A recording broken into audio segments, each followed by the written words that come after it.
Welcome to the Top 10 Gardener with Master Gardener Ken Lane. Gardening can be challenging, but with Ken's tips, tricks, and top 10 advice, you'll reap huge rewards. Now welcome your garden host, Ken Lane. And welcome to this week's edition of The Mountain Gardener. Your host, Ken Lane, here every week talking about the landscapes of northern Arizona. In January, we're wrapping this thing up. We're 1 month into the season, the spring planting season. It's virtually here. There are a couple things you should feel angst about. You should feel anxious. You should want to kind of prepare getting things ready. And one is soil preparation.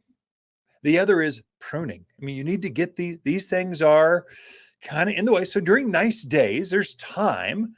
But when you got a nice day, go out there and enjoy the fresh air, enjoy the sunshine, and get your gardens ready. Because planting season is March 1.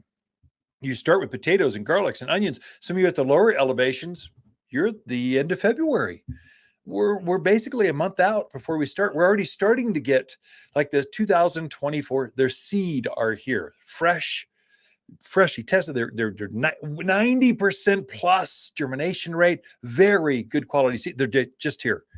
So it's just starting the 2024 pottery. It's here. The things are happening at the garden center. The fruit trees show up this week. So that's this year, spring crop will show up. So you're here.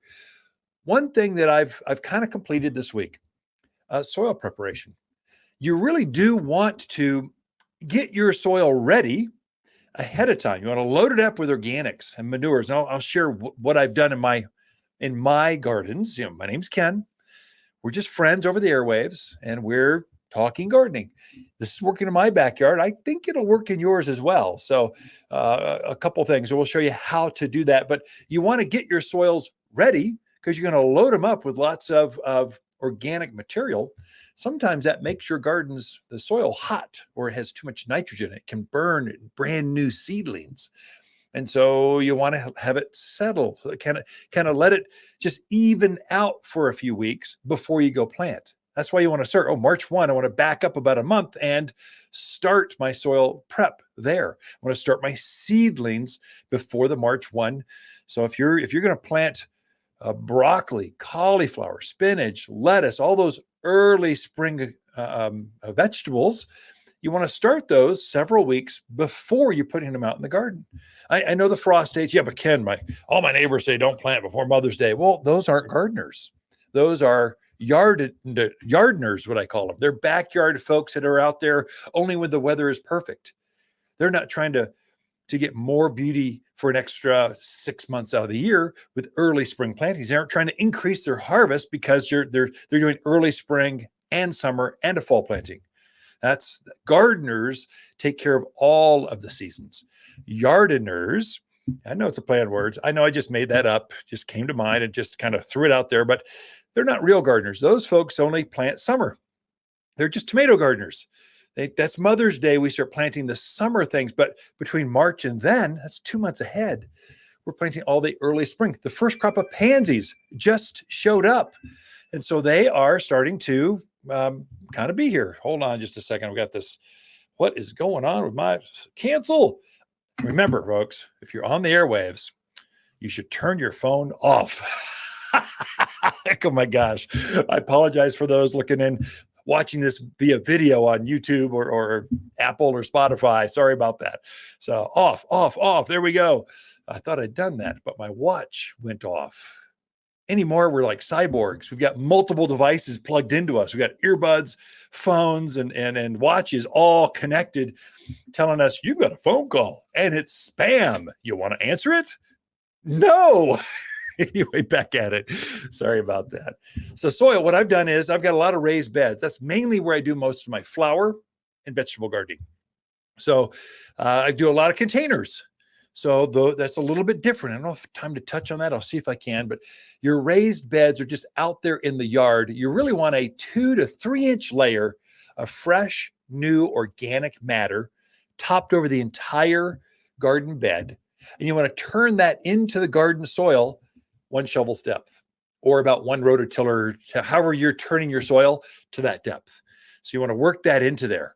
You want to pull out all those old roots, anything that was left over there, the debris. Those are not your friend. Those carry disease. They compost in the ground. They rob the next spring's plants of nitrogen. But if you take all those old roots from last year out of there, and then you put a 2 to 3 inch layer of mulch and manure is what I did. I like manure. This is the time when you add manures to your yard, but manure is hot. It's very high in nitrogen, which makes your seedlings grow like crazy, like wildflower. I mean, like wildflowers, like wildfire, woof, takes off. And so you want to add a 2 to 3 inch layer. And I just take it back. Here's what I do.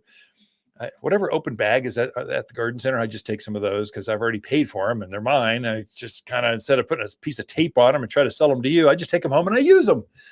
So, and it's about a 50-50 blend, manure and composted mulch. So the mulch we have, we composted for over a year, screened down to 1/4 inch minus. It's very fine. It looks like rich. It almost looks like a large coffee ground. It's like that.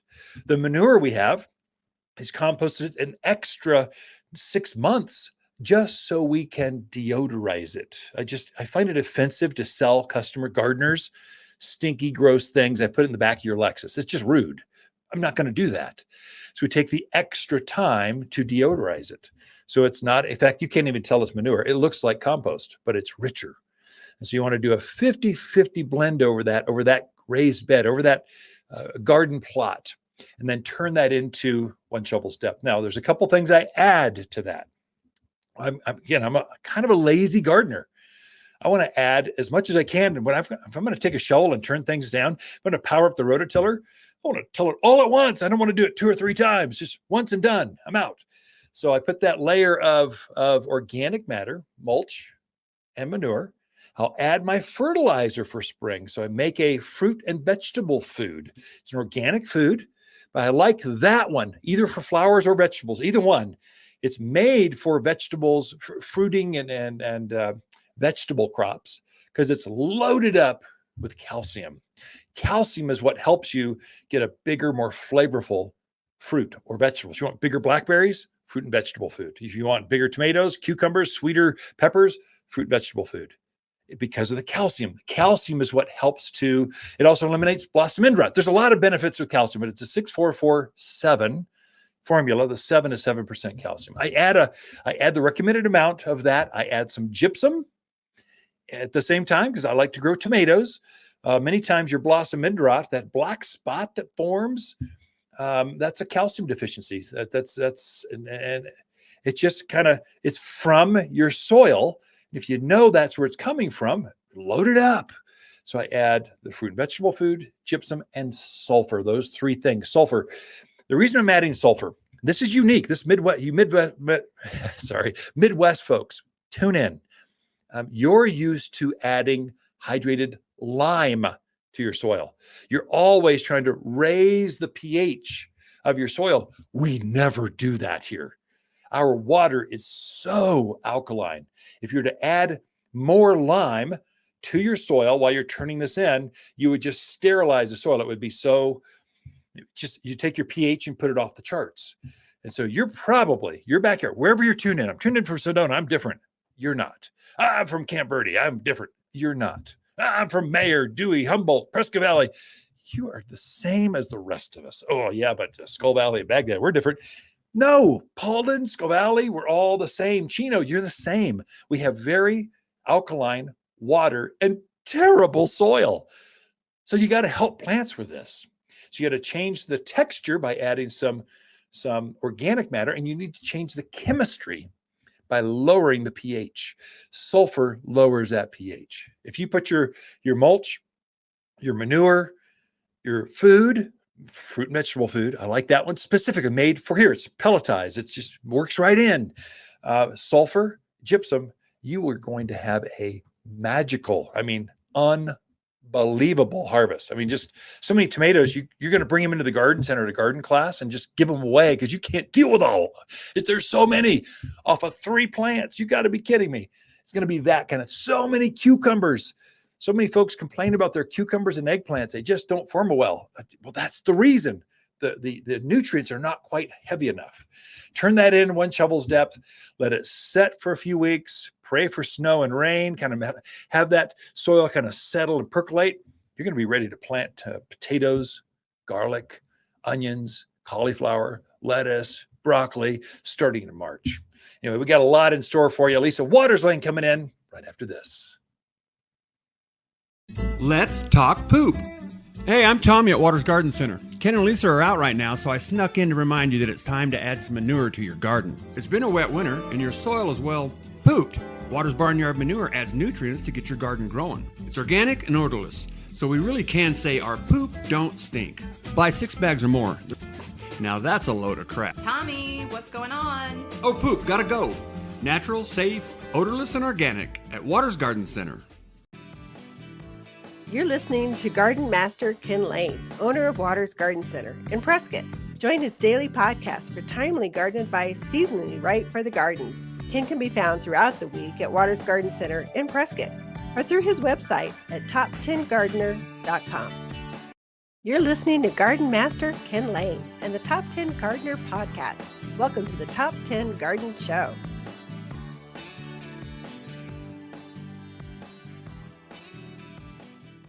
And we are back with Lisa Lain in the studio. She comes each week with your garden questions. Just what are people talking about? So you have been like one industrious little bumblebee, my little dear. Little bumblebee? It's something like that.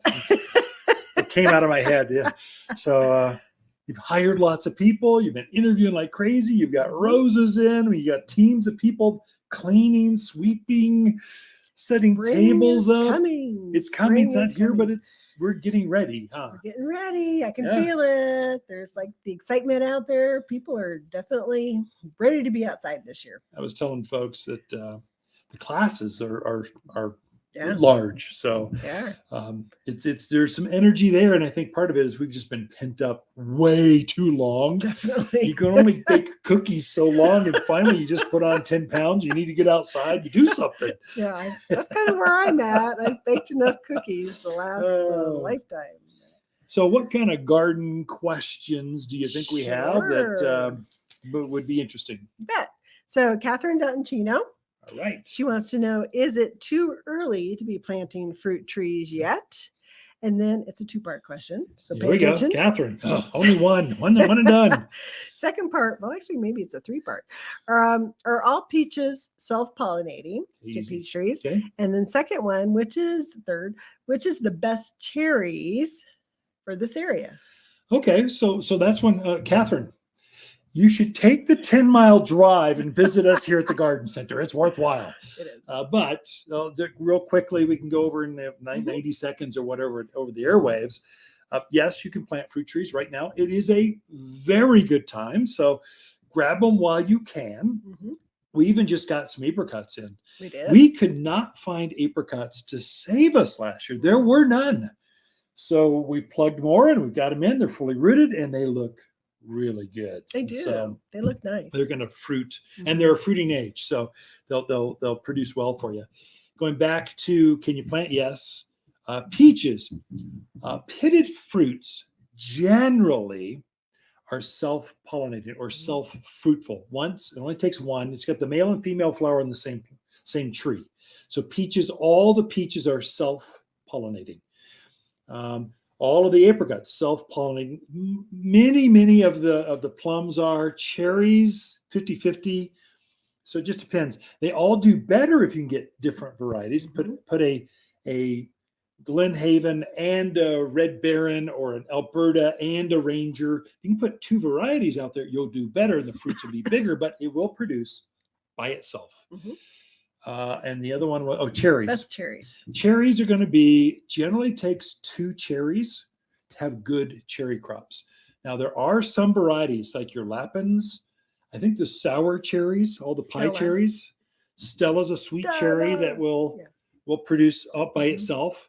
So there's some, but they'll do better if you got multiple. So Bing, Black Tartarian, that takes 2. So generally in Chino Valley, you got a little bit bigger properties out there and unlimited water, a lot of you. So get 2. Yeah. But if you want, you can have 1. We've also got a number of, they call them cocktail trees. We've grafted several varieties of peaches or an apricot, peach, and several varieties of apples on the same trunk. So one tree can have 3, 4, 5 different varieties of fruit on the same tree. Mhm. Now they're designed to help each other fruit better. Mhm. So now you just have one and they all pollinate each other. So there's ways around it. Mhm. And we're trying to bring in more of those cocktail trees because there's so many small yards here. The smaller lots, you just don't have room for 3 trees. You have room for 1, but I want apples. We got you covered here at Waters Garden Center. So Yeah, that's true. We're actually getting some really cool trees. I'll probably talk about it next week, okay. but we are getting some pretty cool fruit trees in. Yep. But our next question is from Lena.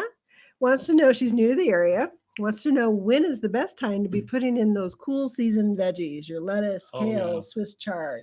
When do you plant those? I had someone obviously from the Valley or Palm Springs or someplace. They were looking for tomatoes. Ooh. It's just not time. So, but cool season. Yeah. We probably have those coming in. So the roses arrived. So probably the cool season will be in a couple of weeks. So usually just after Valentine's, we'll start bringing in all the leafy crops. So like Lena's asking, the cabbage, kale, Brussels sprouts, all the things you're harvesting, the foliage or the stems, broccoli, cauliflower, spinach, lettuce, will all be in then. And you can put those in now. So get your soils ready right now and let it percolate. Pray for another storm. Get it all set. Mhm. And then you need some moisture to kind of settle things down. And then by the end of this month, the latest, you can start putting those things in the ground. I would say potatoes, onions, garlic, asparagus, all that stuff, strawberries, they can probably all start going in by the end of this month. But for sure, March, you are full plant mode by then. So it's time. Lena, come talk to us. Come visit. We're lonely here. No. Well, yeah, we are. All right. Gary says, I didn't think camellias would grow here, but a neighbor told me you carry them. Do you have them and will they grow here? Yeah, so good. Gary, I'm glad you're neighborly and you've got garden neighbors. So they're kind of getting you going. Yes, there's like 2 or 3 varieties. So most camellias, no, will not grow here. They're more of a tropical plant. But there are a couple hybrids that they figured out how to get more antifreeze in them. It's all about the cold winters. That's what takes them out. We've got one called Ice Princess series. Ice Angel. Ice Angel, basically the word ice or snow in their name, and you know they're hardy. The flower will be maybe 4 or 5 inches across, not the ones that are as big as your hand, right? But they compensate for just more blossoms. They'll have twice as many as a standard tree type of camellias, let's say from California you're used to. That's probably Gary's from the West Coast. We'll call them out, but they grow a lot of beautiful camellias in the Northwest, that area. Yeah. They can grow here too. They'll generally be shrubs, not a tree. And generally they'll be maybe chest high or so. They generally like a little more shade than sun, although they'll take some sun. They just don't want that midday in June. Right. That's really hard on them. None of us do. Yeah, especially camellias. But yes, you can grow those. I only have those in the winter because it's a winter bloomer. As soon as maybe we've got 40 or 50 of them right now. When those are out, we're gone for the season until the next winter. And they are very heavily budded right now, like a rhododendron. They've got that big, a heavy bud on them. So it's time to plant those, get them in the ground, put them in pots. They're great at the front door in a big container. They're glorious. They're evergreen. They smell good. They got a lot going on for them. Underneath a covered patio or something. That's a place to put them. Yeah, definitely. Well, by golly, you're short-winded today. Usually I have 3 questions and then we never finish them all. So what's the most exciting? You've had so many plants that came in this week. What's the most exciting thing you've seen that you kind of went, oh, I want one of those at our house, which we're packed, but there's always room for one more. Well, whatever. Okay. Well, we got 2 loads of houseplants in this week. So if there's a houseplant that we don't have, I would be amazed. It's a jungle in there. It is amazing. And I'm going, I want that one and that one. And I'm like, oh, I'm already got a lot, but I have a few picked out. I got a Rex begonia. Oh, nice. That has is it in bloom? No, no, but it's got some buds, so it's going to bloom. but the leaves are gorgeous. They're yeah, kind look of at a these. red, gray. Yeah. Oh, it's so beautiful. I know right where I'm going to put it. It's going to drive you nuts. No, I like it. I like it. So in our house, as long as you're pretty, you're welcome. The second you get any kind of ugliness to you, it's in the dumpster. So, or you put on the front door to freeze to death. True. But I've So. had very good success lately. Yeah. I haven't killed a houseplant in a long time. We are out of time, Lisa. Yep. Thank you very much for being here. Great questions this week. So Ken and Lisa Lain, the Mountain Gardeners, be right back after this. Waters Garden companion plants of February are peony, Calgary carpet juniper, lily of the valley, and pinyon pines. Pinyon pine have thick evergreen needles providing year-round beauty and summer shade. It's a local native that blend equally well in a modern or Mediterranean style landscape. Go ahead, enjoy the buttery rich pine nuts from your own backyard. You'll have plenty of nuts, and pine are deer and javelina proof. Shop the most trees in Prescott by store or online at watersgardencenter.com. You're listening to Ken Lane, aka the Top 10 Gardener. Ken can be found throughout the week in Prescott at Waters Family Garden Center. Listen daily as he answers the top 10 questions of the week, streaming on Apple, Google, Spotify, or wherever you download your podcasts. You've tuned in to the Top 10 Garden Show with garden expert Ken Lane. Join the conversation daily as he answers timely garden questions. Email Ken a question directly from your phone to his desktop through the web at watersgardencenter.com. That's Waters with 2 T's, gardencenter.com. Or visit face-to-face throughout the week where he can be found at Waters Garden Center in Prescott. Now welcome your host, Ken Lane. At the start of the show, I had mentioned that there's 2 things you really need to be focused on. I mean, you should feel like I need to get out there and start the season. That was preparing your soil. Told you how to do that. That was the first segment. And then also pruning and cutting things back. So getting your perennials cut back, cutting back your fruit trees. Now through middle of March is your window. So it's a big window, but you should want to finish this thing up. So I'm kind of done with mine. And one of the mysteries I find folks have, last week's garden class, one said, again, I've got 3 big pampas grass. 2 of them grow really well. One of them just languishes. It doesn't do anything. What's going on? Help me.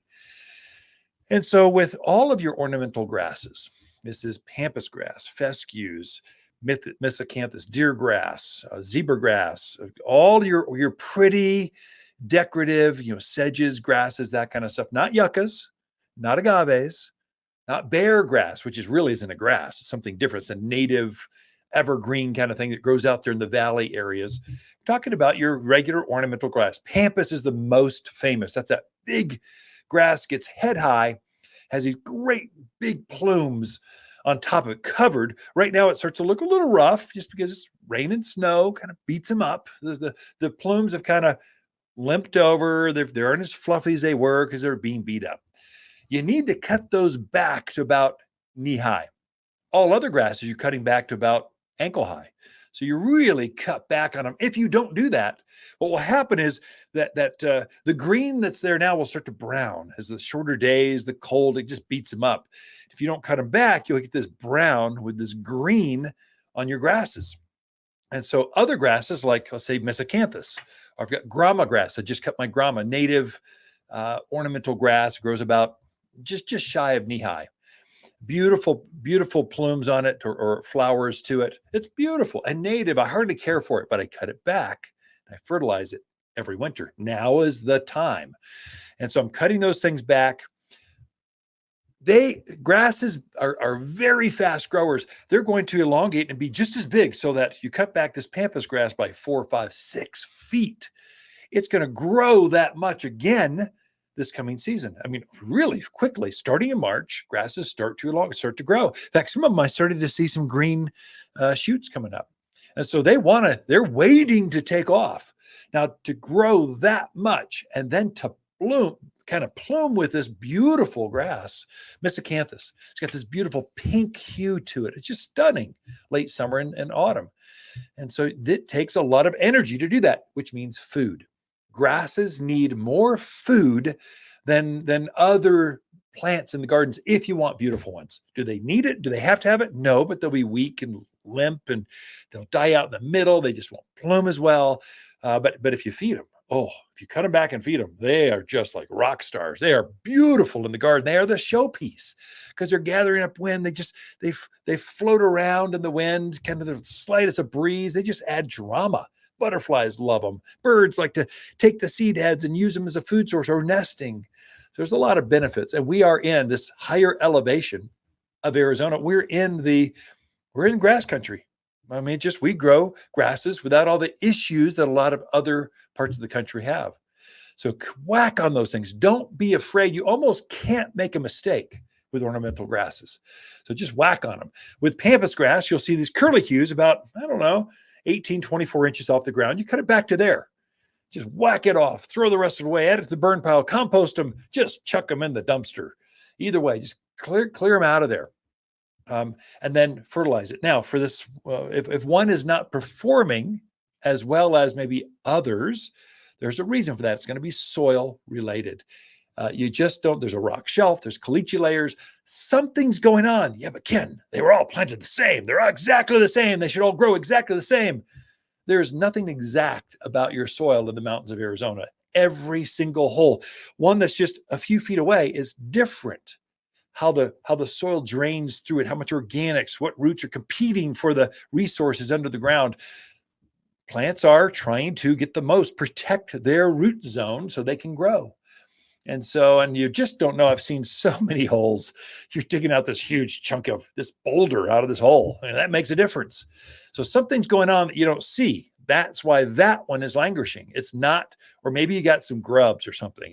Something's going on there. But what I told this gal was, hey, take a bag of manure, cut it back, take a bag of manure, just put it around your pampas grass. I think that extra nitrogen and organics are going to be a game changer for that plant. And so if you're doing it, do it to all three of them. Don't hold back and go, this one's special. I'm going to make them grow. This one, you're held off, trying to even you out.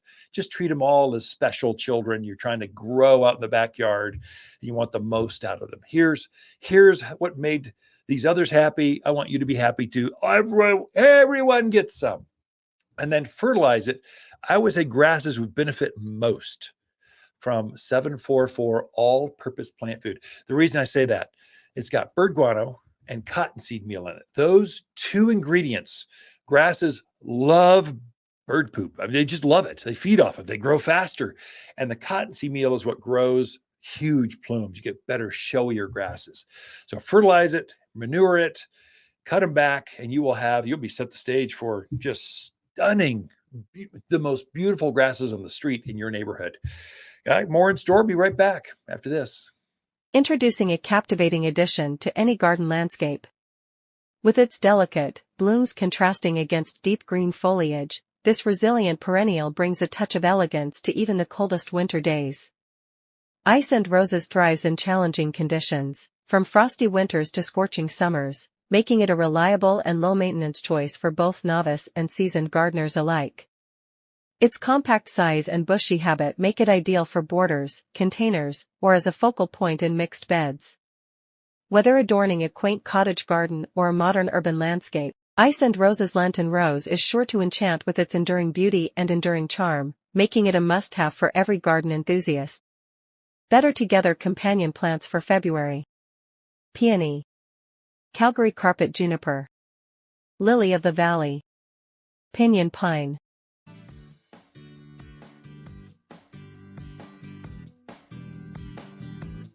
Top 10 Gardener, your source for timely garden advice seasonally correct for the garden, guaranteed to make a difference in your yard this season.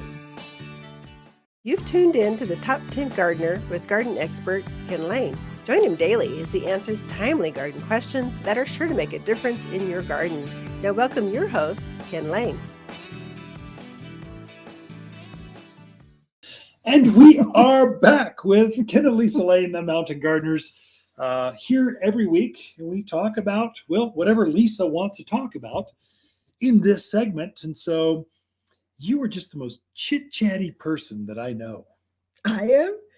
Not even remotely chit-chatty. She can go through life and I need 25,000 words a day so I feel good about myself and others.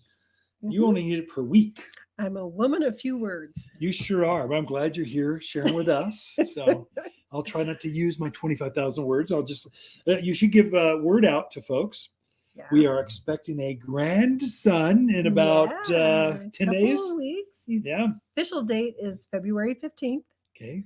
but we'll see.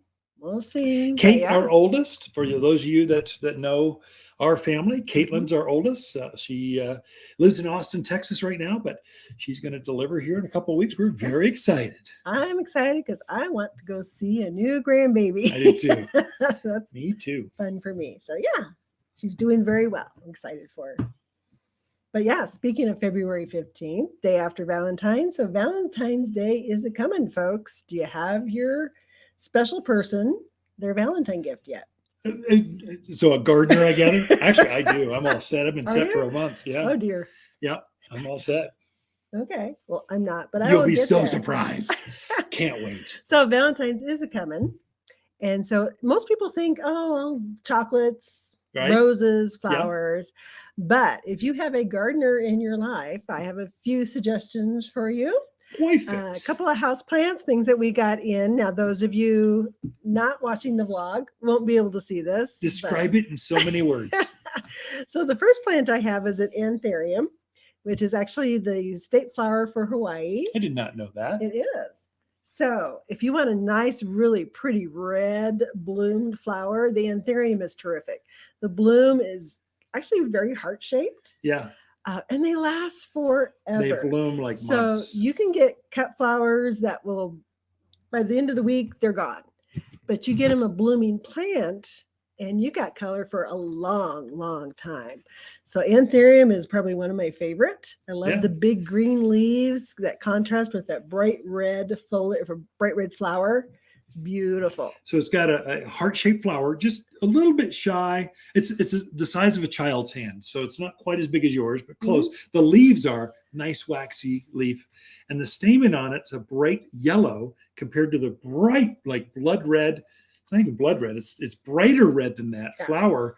It's like heart red. It screams hearts and Valentines. It does. Just a pretty little plant that blooms forever. This is a floral grade. It is happy as can be. Definitely an indoor plant. Oh, You yeah. want to keep Oh, them yeah. indoors. You'll be happy there. Bright room, likes the moistures, a little humidity is terrific for it. Why not have a little Hawaii in your home? This is the state flower for Hawaii, right? Yes. Is that what you said? Well, there we go. Yes, there you go. So that is one option for you. The other one I have is a bromeliad. So the thing I like about bromeliad, you talk about long blooming. So bromeliads have that big, beautiful flower that comes out of the center. It can be red, it can be pink, it can be yellow, a lot of different colors. But they will bloom almost up to a year. Yeah. That bloom will last. Yeah. So I think they're better than orchids because orchids, I mean, beautiful, not knocking orchids, but when they don't bloom as long as a bromeliad does. They bloom a month or two. These bloom for a year or two. Right. Totally different scale. Oh, definitely. It almost looks like a pineapple or something. It does. It has. Like a flower. has That bright flower. red Mhm. flower coming up, just kind of erupting out of this, almost like a yucca kind of leaf to it. Mhm. Bright green, and that bright, that is a blood red Right. kind of color to the flower. Yeah. And you can sit that in an office. Oh, yeah. And you'll look like a gardener, but you don't do anything for it. That's great. So it's just beautiful. How many definitely. colors of these do we have? So Just we've red? got, I brought in more of the Valentine colors. So we have a dark pink one and we got two different colors of red Good. in. So, but just really attractive foliage, nice color, lasts forever. So it's a very good option for your Valentine. And the price is right, so you can afford to buy one of every color for the garden Valentine and There you go. your love, Right. your life. So those are two options. If you want, we also have African violets, which I didn't bring over, but I got some beautiful African violets neat. right now All in too. bloom. All different colors, all in bloom, really gorgeous. But another option, of course, Valentine's roses. Everybody thinks of roses. So instead of getting a rose that's only going to last a week, get a rose that can be planted in a pot or a rose that can be planted in the ground. It'll last you years and years and years. Yeah. So I brought in, so we got in we call them dormant roses. I'll let you hold that. It's pretty heavy. This is fully rooted. So yes, so it is dormant, so it doesn't have the leaves or anything on it yet. But you see that big pot? It's a fiber pot. I don't know if you can see it. No. It's a big And fiber I don't want to get pot. all this dirt on my I keyboard. know. I mean, It's I'm fine. nervous. But what I want to say is that pot is full of roots.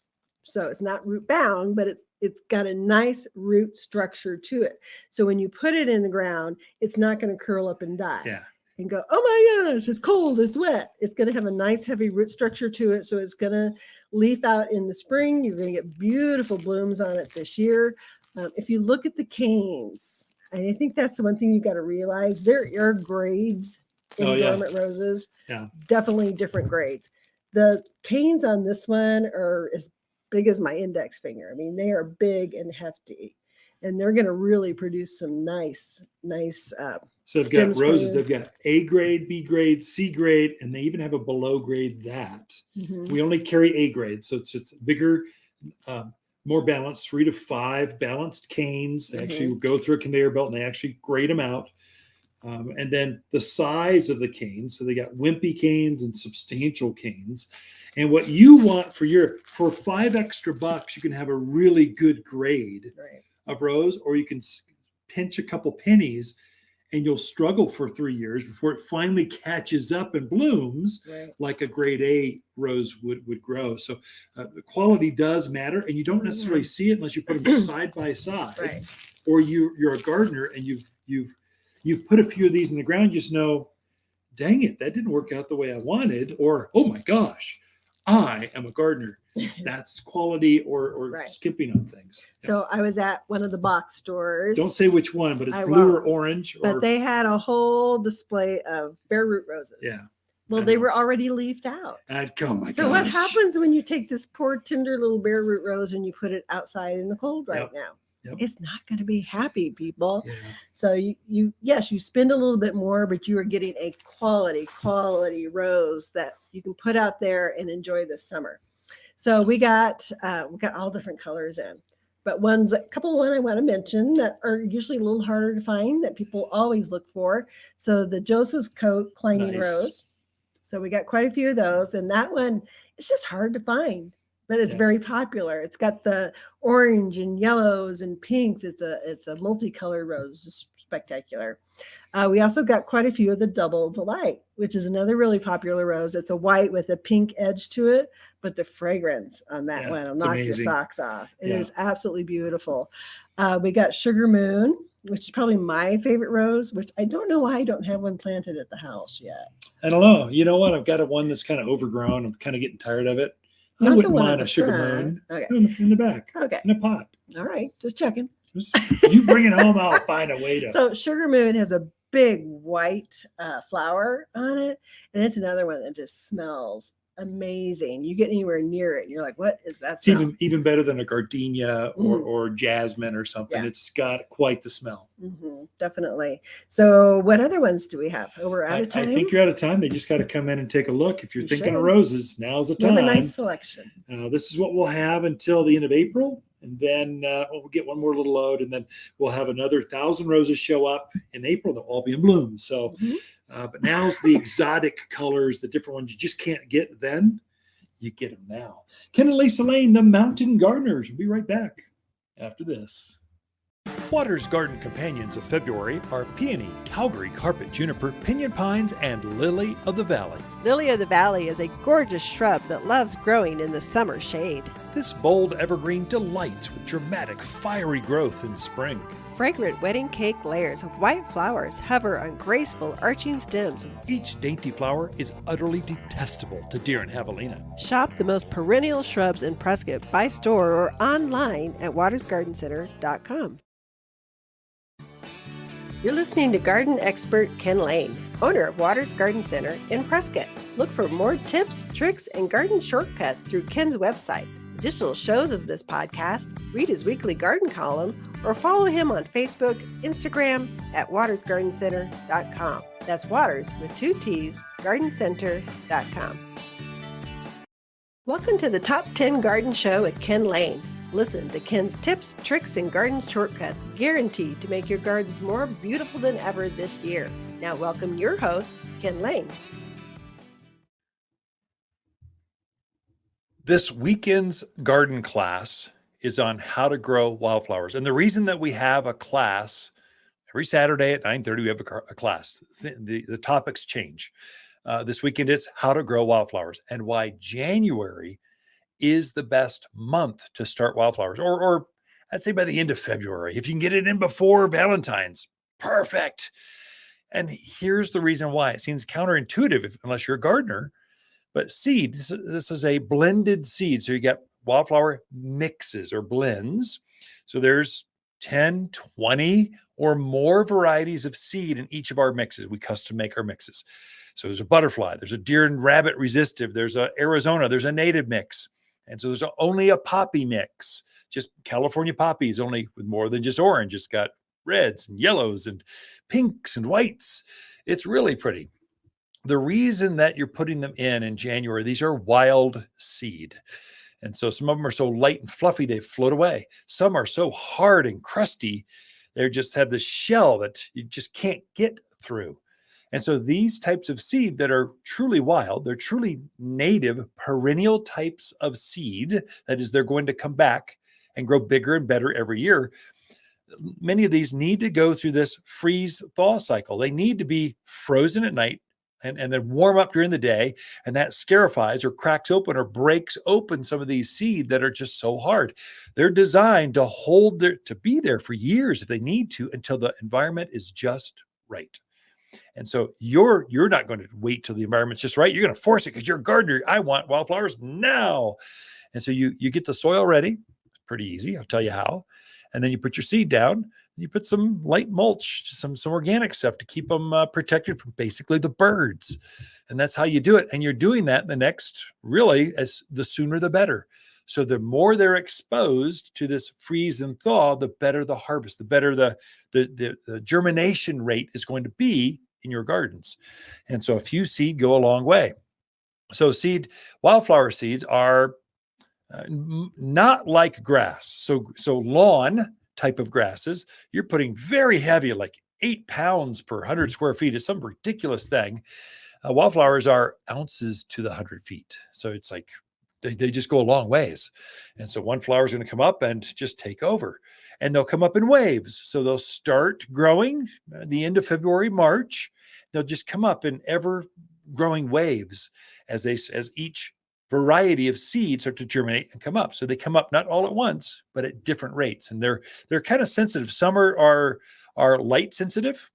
So many hours a day, they go, oh, it's spring, grow. Some are soil temperature. Oh, finally, the soil's warm enough. I will sprout. And so there's different triggers for different kinds of seed. But if you have a good mix, a native mix, that's what's going to happen.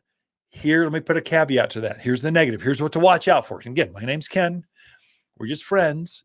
And I don't want my friends to make mistakes. And so a lot of the seed mixes you see sold, especially at the big box stores, the marts and things, they're wildflowers, but they're annuals. So those folks, they're going for price point. They don't care about quality.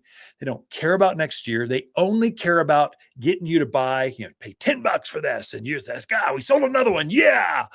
And so then they won't come back for you. So these are zinnias and they're annuals. They'll bloom for 1 year and then that's it. They're not going to come back again. So they don't get better and bigger over time. So you don't want an annual variety of wildflower. You want a mix or blend of perennial varieties that are for this altitude, for this climate. So you're going to take our seed at Waters Garden Center from Prescott, Arizona. You're going to take that down to Phoenix or Palm Springs or Tucson. It wouldn't work. They're made for elevation. They're made for this cooler, this freeze thaw. They're made for our environment. So you want a seed mix that's made for you, not boxed up in like Atlanta, Georgia, and then shipped over and sold to every store, all 2,000 stores. You don't want that seed mix. You'll be happy for 1 year, and then you'll be sorely disappointed. If you're going to do the work, do it where it's going to last you for years. At a wildflower patch, they should get more beautiful with age. They should spread with age. They should drift down that hillside. They should spread down that creek side and get even more beautiful with time. And so here's what to do. So as you're prepping your soil, wherever you want it. So I want it under my oak tree, or I want it down this to hold in the hillside, this eroding away. You scrape off that area with a stiff tine rake. Usually you're just trying to open up the earth. That's all you're doing. And you're getting rid of the rocks, the debris, the old roots, things that are there that will prevent seed. Seed cannot germinate in rock. So you're trying to open up the earth. So get these rocks and you scrape it open so that you scarify or open up the earth so it can receive the seed. And you're getting rid of the rocks that heat up and just cause issues. And so that's okay. You just prep the soil. There, you got it. What I do is I've got a couple just stunning patches. I mean, people come in the backyard and they just go, whoa, that's pretty cool. There's butterflies and hummingbirds. Right now, I've got roadrunners running around in the flower bed going, I wonder what's out here. Because I just cut them back for spring prep. And so there's lots of activity that come with wildflowers because they're wild. They're attracting the wild things out in your yard. And so I've cut those back. What I'll do is rake it up, spread my seed.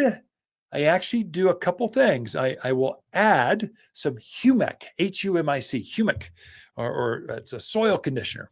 It's humic acid is what it is. Humic acid, if you take a compost pile and boil it down to its last element, what you're left with is humic acid. Seeds love humic acid. If you know this, it encourages deeper roots is what it does. So it activates the soil so that the mycorrhizals and the worms are just they're just working in this. They're going to come in because they're attracted to this humic acid. So you spread that on there. It's like a fertilizer. It looks like coffee grounds.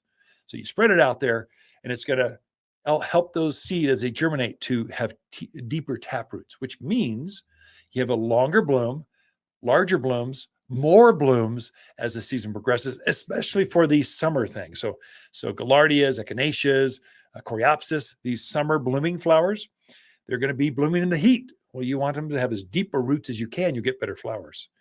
And then I'll top dress that entire area with about maybe a half inch, quarter inch, half inch, or as light as you can go inch of premium mulch. So that's our mulch. We make it screened down real tight so it won't bury the seed, but it keeps the birds off. Keeps them moist, keeps them from drying out so you get a better germination rate. It ensures you get seed to soil contact so that it needs that. If the seed are floating on top of other weeds or grasses, they're not going to germinate. They need to touch the soil. So this just ensures that you get that. Now, some of these seeds are so small, I can't even see where they landed. It's a problem. And so when I first started putting wildflowers out, I'd get them bunchy. So I'd go, okay, I think I spread in my hand. And I couldn't tell where they were all going. So I get clumps of wildflowers coming up. An insider tip, this is just school of hard knocks. I came up with this one. Hydromulch. I need to make my own hydromulch. And so I'll take a bag of premium mulch, which I just said you need some of that to keep the birds off. I'll put it in a wheelbarrow. I put my wildflowers into the mulch and I blend that into the mulch. I get two benefits. One, I save a step, so I don't have to spread mulch out there afterwards, but it helps me to spread it much evener. So now I'm taking a shovel, I'm spreading that out over the garden bed where I can see where that mulch layer is over there. Mulch is much easier to identify where it is than seed. You'll blend those seed into that mulch in the wheelbarrow and they instantly disappear. And so this will help you to get a more even patch. I mean, it's a game changer. Why I didn't think of this earlier, I don't know. But now I recommend it in garden classes and to my friends over airwaves. It's a game changer. It really makes a difference. So summarize. Get a good seed mix. Get a native seed mix. If it's in a really pretty package, probably it's all annuals. If it's a cheap price, it's probably all annuals. In fact, they fill those packages up with annuals and top it off with vermiculite. It looks like seed, but it's not. It's just a trick to make it look cheaper. You want a good mix. Natives for your yard. Scrape open the earth with a stiff tine rake.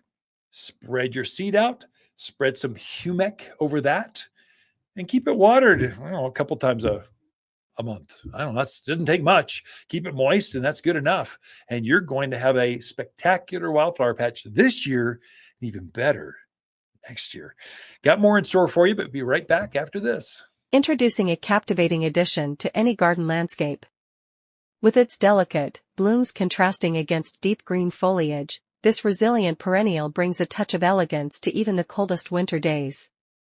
Ice and Roses thrives in challenging conditions, from frosty winters to scorching summers, making it a reliable and low-maintenance choice for both novice and seasoned gardeners alike.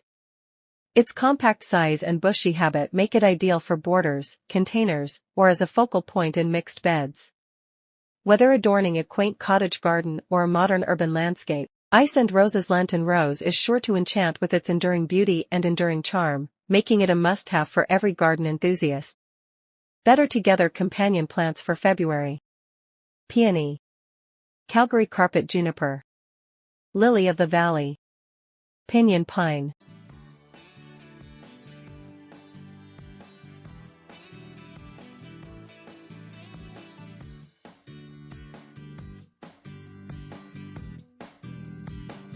You're listening to garden expert Ken Lane. He can be found throughout the week at Waters Garden Center in Prescott.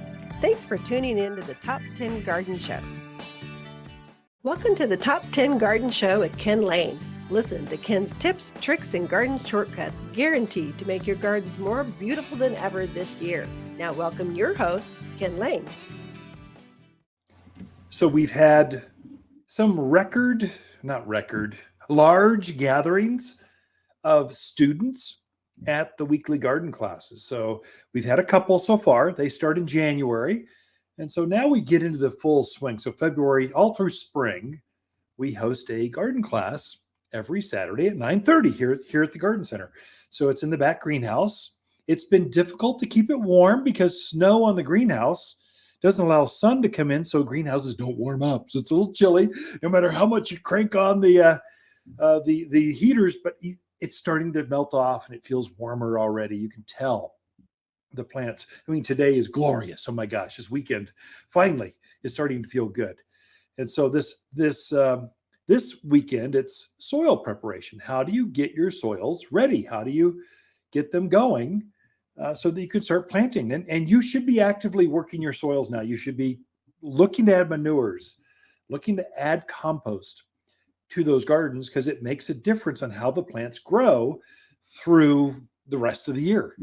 Next week, so we're really trying to gear up for this one, mountain fruit trees and how to increase the heavy harvest. So if you want to have some edibles trees out in the yard, now's the time to start planting those. And we're starting to gear up with those. It just had some stunning. I mean, I've never seen plums this nice show up. I mean, they're instant, huge trees. They're beautiful. And they're going to produce fruit this year. So fruit trees are tricky. They got to be at least 5 to 7 years old before they start to produce. So you really want older, more mature trees, unless you want to wait 4 or 5 years. So we go into which varieties, fruit, which ones are proven, how to get the most out of them, how to fertilize. Go into details on fruit trees. That's next week. So the 11th, February 18th. This one will be a biggie. It's always big every year. I don't know what to expect, but gardening for newcomers. And the class is over half the students at a class are new to the area this year. They're just trying to hone in, figure out what to do.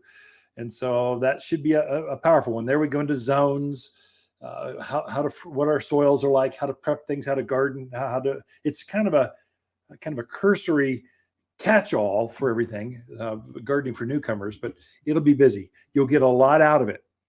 And then evergreens that bloom early, Saturday the 25th. And it keeps going on and on. Take a look at all those, watersgardencenter.com. There's a button in the very front of the website, classes. They're right there.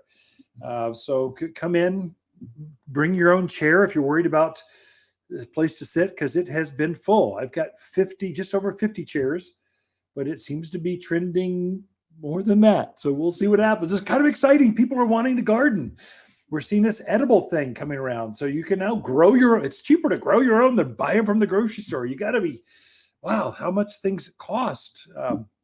I'm hearing that chicken sales are off the charts because people are starting to have their own chickens for eggs, that kind of stuff. So that's the trend right now. You should be getting your pruning.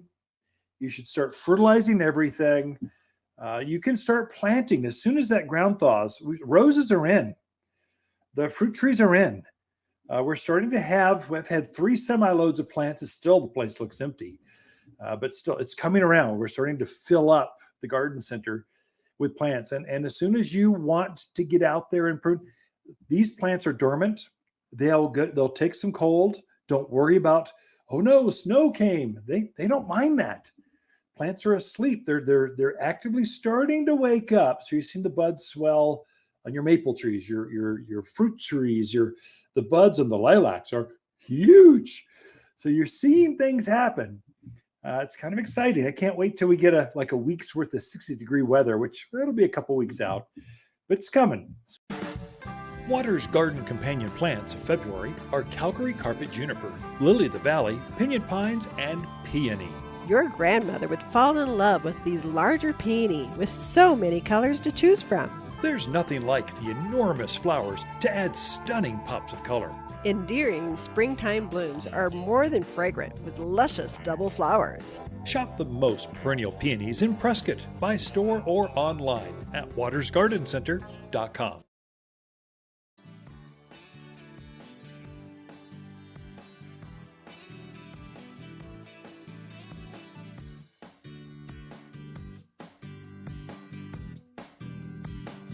You're listening to garden expert Ken Lane. He can be found throughout the week at Waters Garden Center in Prescott. Thanks for tuning in to the Top 10 Garden Show.